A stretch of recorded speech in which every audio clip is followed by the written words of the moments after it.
श्रोतादीनि इन्द्रियाण्यन्ये संयमाग्रीषु जुहवति शब्दादीन् विषयानन्या इंद्रियाग्रीषु जुहवति।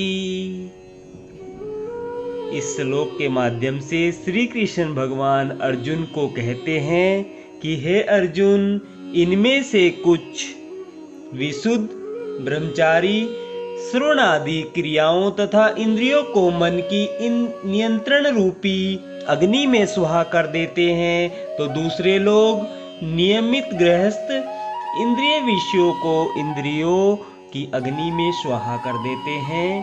तात्पर्य जानेंगे।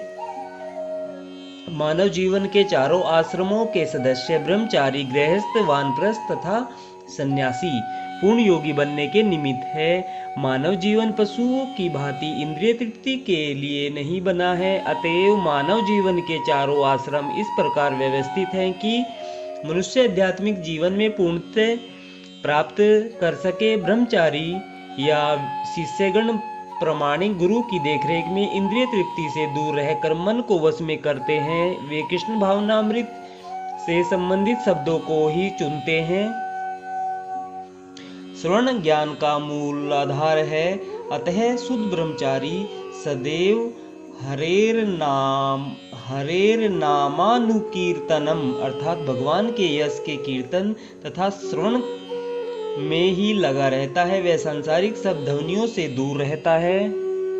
इसी प्रकार से गृहस्थ भी, जिन्हें इंद्रिय तृप्ति की सीमित छूट है, बड़े ही संयम से इन कार्यों को पूरा करते हैं।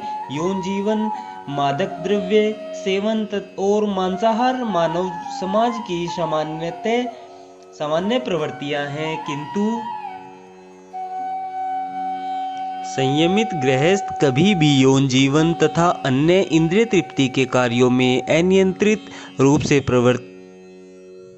प्रवृत्त नहीं होता। इसी उद्देश्य से प्रत्येक सभ्य मानव समाज में धर्म विवाह का प्रचलन है। यह संयमित अनासक्त यौन जीवन भी एक प्रकार का यज्ञ है, क्योंकि संयमित गृहस्थ उच्चतर दिव्य जीवन के लिए अपनी इंद्रिय तृप्ति की प्रवृत्ति ही की आहुति कर देता है।